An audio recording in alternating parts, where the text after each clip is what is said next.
If you want to know how to improve your lap times in Le Mans Ultimate, getting faster, getting more consistent, getting rid of some understeer and oversteer, you really want to watch this video because something with me clicked with Le Mans Ultimate. So I did a bunch of races, it wasn't really competitive, struggling, what do I need to do? I got some help from other people and from the community, and this is what I've learned now from the first 25 races that I did, and the last two races I really got a lot faster. And in this video I will explain the settings, the ideas, how I'm driving, and also in the end of the video I will explain the fixed setup, how to create the most optimal traction control settings, brake settings, and all that stuff. Let's get into it.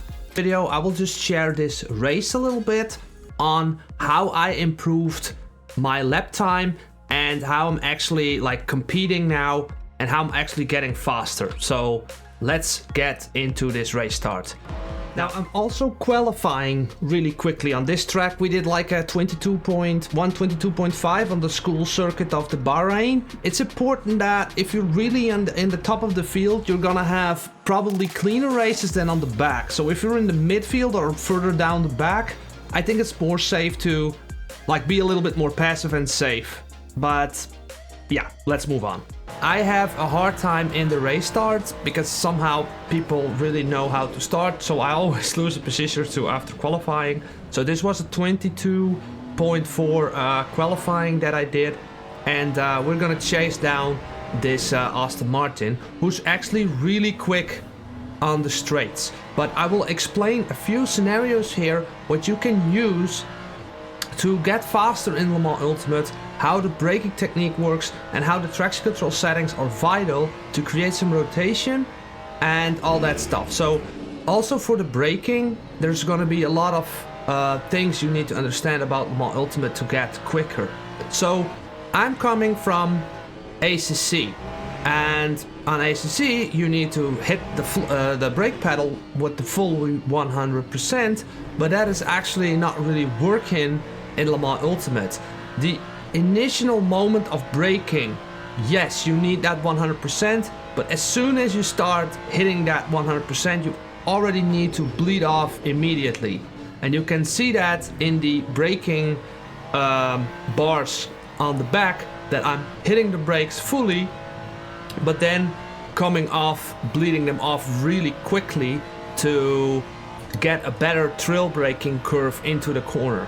So I'm chasing down this Aston Martin for like pretty much the whole race, but at some point he starts to crack. Now you can see how I'm closing the gap a little bit in the braking zone, but later on we're also gonna see that we're really good on the entry and exit as well. And that's especially very visible on the car behind us, because look at what happened here. If we go to the car behind us, so here we have a gap. Yeah, and this is what you need to understand about Le Mans Ultimate, and I think this is real race theory as well. Yeah, so we have the situation that he's braking way later than me towards me, but now he's like not fully on the throttle, and you can see how I'm disappearing from the exit. And you can see now this is just now the gap. This gap became bigger after that last corner. So braking late. Again here, he's braking late, but again, we are driving away from him again. So he will chase me down, and I'm not gonna pretend that I am this pro driver or anything, but braking a little bit early than you might think really helped me out in this race. So this is gonna keep going and going and going. Here we have another example of that braking. So, like you can really see that he's closing, but now he needs to he's like a little bit hesitant on the throttle, and you can see like we're just moving away from him. So yeah, and obviously Oliver Kirton is a really good driver, was really under pressure, so no negative feedback on that side. And obviously I was stuck behind the Aston Martin. So let's go to myself again. So over here, now I'm actually screwing up a little bit because like I was too late on the brakes. So let's go back. Over here, I'm a bit too late on the brakes. I can't make the apex. And now I'm on throttle and you can see him flying away all of a sudden. So like in real race theory, the trail braking is really important, yes, and the braking point is really important. And especially if you watch a track guide or two, they will also point out the best braking point. But the problem with that is that if you have the perfect braking point, how fast did you approach that braking point? Because if you had a perfect corner execution beforehand, before you're on the straight, and then you approach the braking point, I know it can be different for everyone, right? I believe we have a track cut here. It was a bit too close. So let's go to the moment where this just keeps going and going. Yeah, we're chasing down, and I'm actually under the belief that he's moving away from me. So I fast forwarded to 10 minutes because these are short, sweet and short races. So we have, I'm not really sure what happens here, but he screws up a little bit his braking point, and now we're in a good spot to closing the gap.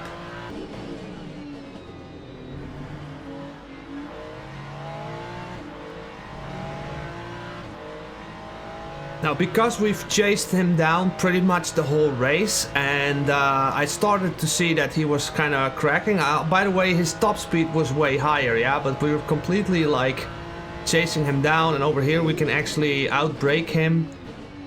And I see now also on the braking input I still have a lot of work to do to get better. I tend to shift down and hit the brakes at the same time. It's a little bit of a strange phenomenon that I keep doing, and this basically made me win the race. Now I did another race in the McLaren because I'm testing out a lot of different cars, and in the McLaren on this track I was a little bit slower. Let's go to that example.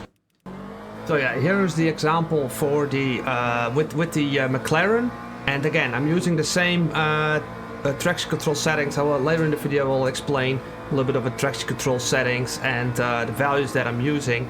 So I qualified P2 also with a 22 lap time on this paddock circuit of the Bahrain, and over here I have to wait a little bit for this BMW, and he's gonna overtake me. I take the outside line, try to be the most on throttle, but he wins. And yeah, again, in this instance I'm also going to explain again which kind of way I'm driving here and how it started to click for me, getting faster as a result in the way of like driving in Le Mans Ultimate. So you can see me steering a lot here. This McLaren has just a little bit of this understeer tendency, and the only way to really get that understeer out is to give a burst of throttle input when you're mid-corner. That really sets the car into a little bit of a different geometry, and that gets rid of the understeer. Now I don't know how realistic that is, but that's just a little bit of the way how to drive it, because if you're bringing the throttle down gently, then the car tends to understeer more out of the corner. So here I'm braking, like I really want to push my nose inside of here, but I don't think there was the space. But I really want to put them under pressure. Over here I am really being on the inside. Now I'm not sure if we overtook him. Yes, we did. And that's basically it. Then the pursuit of this Ford Mustang in front of us, he's actually a little bit quicker, and he was a little bit quicker, and it kept going and going until the race finished. But later on we had a small chat, and Mr. What is his name? Mr. Jordan Kemedi said, man, I was really under the pressure because I could just see you all the time, and he wasn't like he's really happy here, but and I signed to him with flashing lights. Very well done. So let's talk about a little bit about the basic setup and what you can do to get the most out of the basic setups, like the fixed setups you're gonna have, right? So let's talk about that a little bit. Whenever you go into an online fixed session, like the beginner races, this is what my process normally is. So let's say you were going to do a race, you're like 20 minutes early, you have the practice, you want to go into the practice and test out these settings. These really help for me. Let's break it down. So obviously everything is fixed at that moment. So what I tend to do is I put the onboard anti-lock brakes on 9 and I put my brake bias on 4753. Now, I don't know how about the fixed setups on different tracks. It's very easy, actually, if you're really freaking steering and cornering, like cornering, steering, and really braking really hard, then that might be a bit too much and you like pitch that oversteer out of the corner. If you really have this problem on multiple occasions, you need to bring that brake bias up.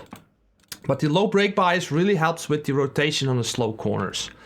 Another side note, really important about the braking, when you brake hard, you feel the steering wheel going from left to right. And then people say that's the ABS you feel. I think, and I spoke with this with the real race car driver as well, we think that when you're braking and the steering wheel starts going left and right, when the ABS kicks in, the steering wheel gets light. And then when the grip comes back to the tire, when the ABS is releasing the brakes again, then actually you feel the steering wheel gripping again.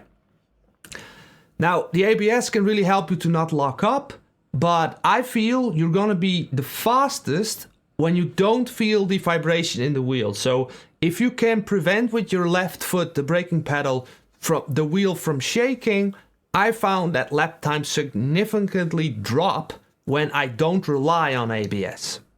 Now I did 11 and I think 9 is better. It's somehow you can really feel more the interference and you need to drop the brake pedal again. And that's a little bit of the idea. Now the next thing about traction control and the traction control settings, what tends to work. I'm gonna admit I used 713, but after the latest update, it feels like we should use this. And I think about it like this. Traction control 5, this is the initial moment of interference of traction control. Then it's gonna be determined how much is gonna cut the traction control. So the sensors say, okay, we're spinning, we need to cut the power. So this is the amount of power it's gonna cut. And then the bottom one is going to allow how much slip angle do we have and how much are gonna cut as a result of it. It feels to me that when you're on the apex and you hit throttle, the TC is very important for your initial rotation out of the apex. When you hit throttle, then a little bit further, like a few meters further, it's really important what the cut is going to be for your exit rotation. And then the slip angle is going to be the rest of the exit, how the car will have the yaw moment out of the corner. If you use my old setting, 7, now the TC is cutting too much up on the apex. And what this does, it creates understeer. And you cannot make the corner. And you need to lift again on the exit. And in Le Mans Ultimate, this is the most painful thing you can have because you're not carrying the most speed out of on the next straight. So 553 tends to really work well. Oh, and by the way, this was on the Ferrari 296. This was on the McLaren. But as my knowledge is now that I would pretty much use this traction control and brake bias settings for every car. And it's going to be very self-explanatory when you start losing the car on the exit on throttle. Also note that the traction control settings on the really slow corners, you really need to bring this up if you really want to slam that throttle fully on the slow corner. So you always need to think about when you're in a slow corner, you always need to be gentle on the throttle. Very high traction control settings sometimes not even prevent spinning you out of slow corners. So that is something to take note of. What are your ideas about traction control, braking? By the way, the shaking of the braking, I've already heard that now multiple times. That is not really realistic. So what I would like to see in this game with force feedback settings, that we could somehow reduce that weird effect of that shaking of the steering wheel when the ABS interferes. But yeah, that's just what I think. Now, if you're liking this content, could you please hit that like button and also subscribe to my free Patreon. I put some setups there, overall knowledge, and a lot of like articles that doesn't make it to YouTube. So 1,000 people already are subscribed there. So have a look if you want more details about sim racing, my ideas, a little bit to be more in the loop of what I'm doing. Thanks for watching.